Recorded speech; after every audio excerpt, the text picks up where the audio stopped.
because you don't run with them to the same excess of riot, because you don't believe their gaslighting, because you don't believe their games, you don't support their box that they're in.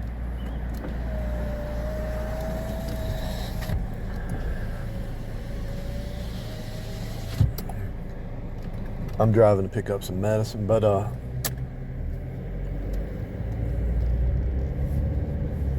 thought I'd do this little message real quick.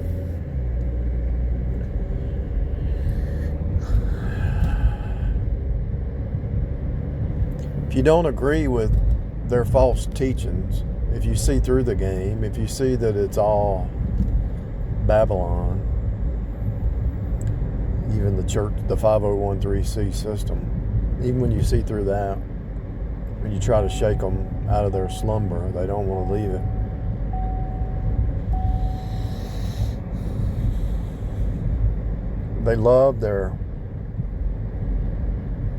They create this little box system that they feel secure in, and that's why they hate you so bad when you break it down and destroy it, destroy the whole worldview of it. Most of them never even heard of the word worldview. They don't even know they're in a worldview. But everybody's got a worldview of some kind.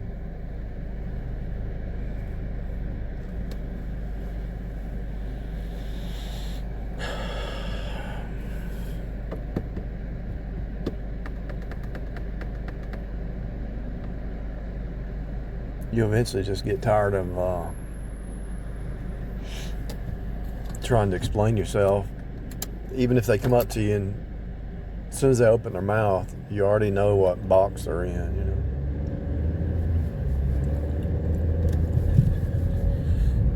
It doesn't take but about 5 minutes before you know what box they're in.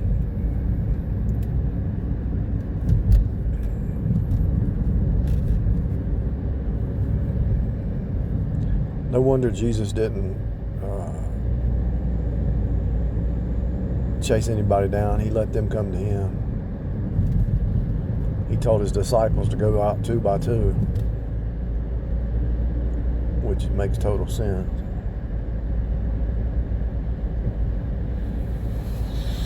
Because they have a witness.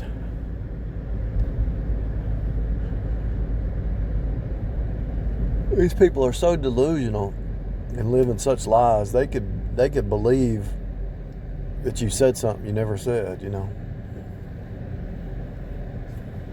Because they can't hear you. You're speaking on another level. They can't even hear you.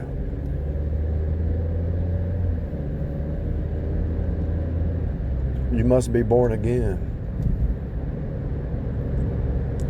They misinterpret what that even means. You're born in sin. They don't even know what that means. They should, but they don't.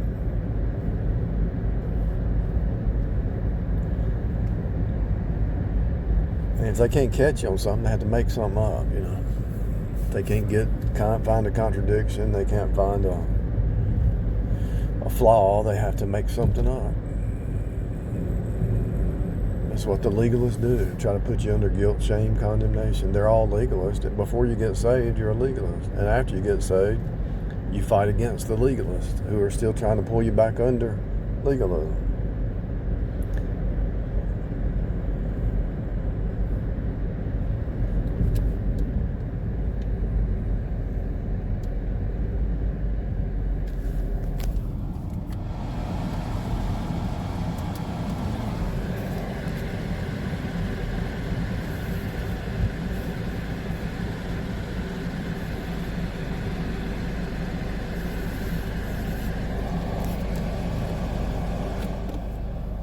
The ones who are not saved, who are not under legalism, supposedly, but they create their own legalism.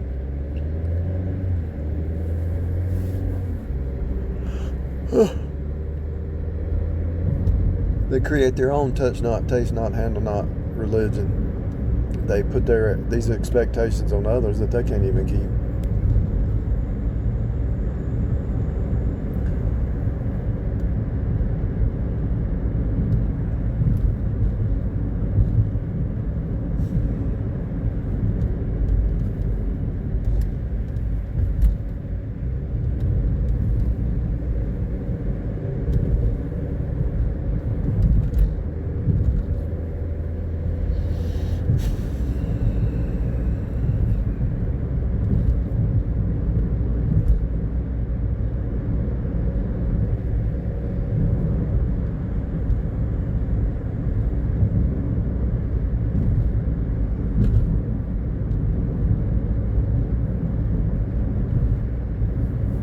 you've got a whole worldwide system. As long as they're not preaching faith alone and Jesus alone, they're part of the hive.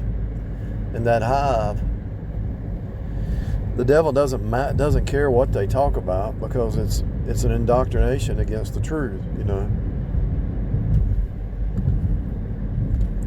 And the archetype series that I'm talking about doing is just taking the doctrines and applying them. Be thankful in all things.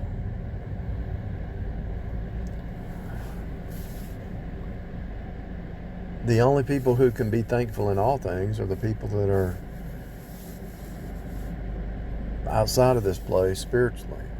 You're seated in the heavenlies. So they're all fighting each other. There's a podcast called Win Win, and she's good. She seems to be good. The Win Win podcast, whatever they call it, I forget now. But anyway, she seems to be good, but she's still trying to figure it out without Christ. Whether it's nations or whether it's cities, states, families, churches, jobs, whatever, they're trying to figure out everything without Christ. When you take a job in a Gentile system, it's for work. It's a works-based system. You work, you get paid. You don't work, you don't get paid.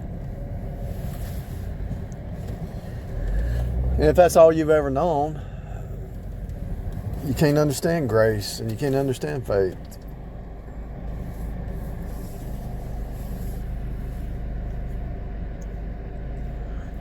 And because everybody in the system's psychopathic, sociopathic, narcissistic, you do something grace, you give somebody something out of grace,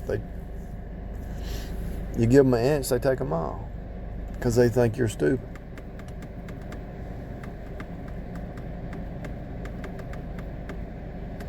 Even though Paul said, let him that stole steal no more, but rather labor with his hands the thing which is good in order to give to him that needeth.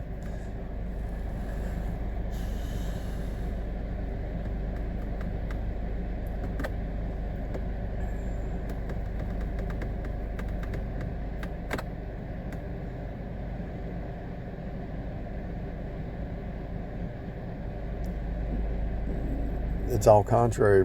The way they think is contrary to the eternal.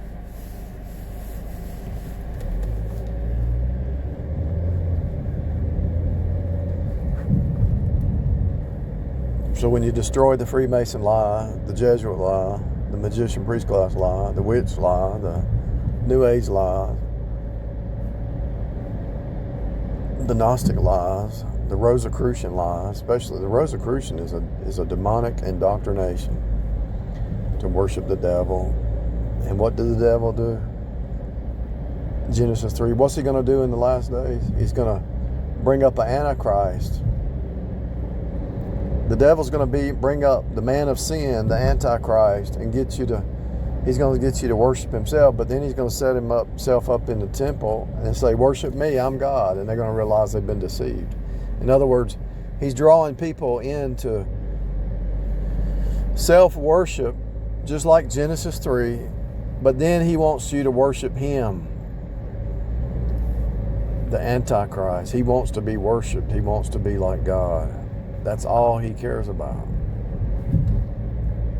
And so everything in his system is a lie. It's a mirror world. It's the anti.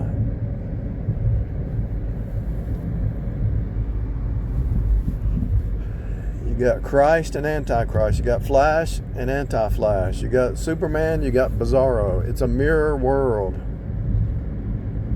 And all the villains in all the movies, they put on like they're for the people, but they actually want to be worshipped. Absolute power corrupts absolutely. They love the people, but they really want to be worshipped. You can see it in all the politicians. You can even see it with Trump. I mean, I'm going to vote Republican no matter what, but even Trump. People are blinded by it, but see how they love me? He told somebody, he spoke in the mic, says, see how they love me? They love me more than any other president, something like that. That's what he said. Go down to Venezuela or whatever. He would pray with the people, love the people, and they worshipped him, thought he was some kind of god.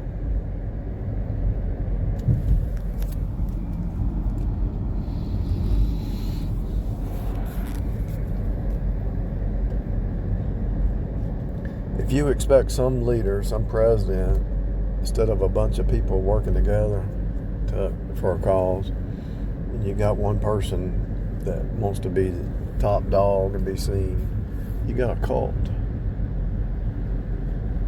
It's dangerous to have a cult. You saw the Obama cult, and it didn't help them. You saw the Bush cult. He ended up killing a bunch of people. It's all cultic. The Iraqi war was all fake. Made up.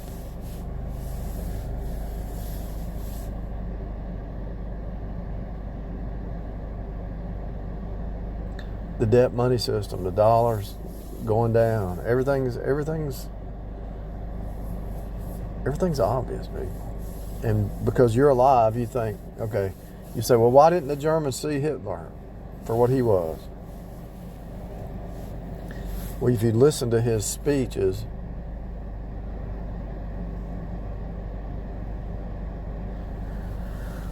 he was just trying to preserve his land or his people, right? His way of life. And that's what everybody else is doing, trying to preserve their way of life. So they think. The Baptists fighting against the Methodists, they want to preserve their way of life. The Methodists fighting against the Baptists, they're all trying to preserve their way of life. The average person is not going to wake up to what really is going on because they're so caught up in the rat race, the hamster wheel, that they'll never look for the truth. Like God told me, He said, it's right in front of you. It's hard for people to believe that the whole truth is right in front of you. Every moment is the now. Everything's revealed. You're actually in it. You're in the Bible. You're in it. You're in it, and it's in you.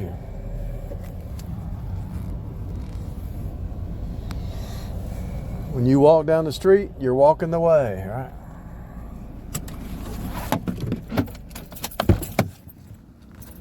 But you don't even know you're walking the way.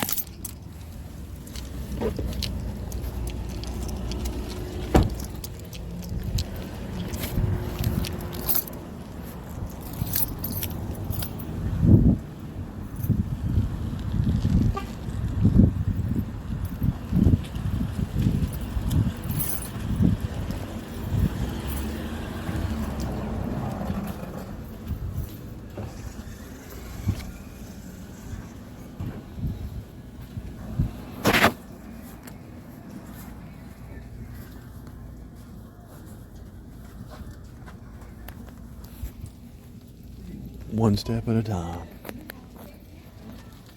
If you really think about your steps all the time, you kind of get depressed. If you look at it from a negative perspective, I mean, I got to take another step. I've been taking steps my whole life. Since I was a baby, I started walking. That's all I do is take steps all my life. That's all you do. No matter where you're at, it's another step.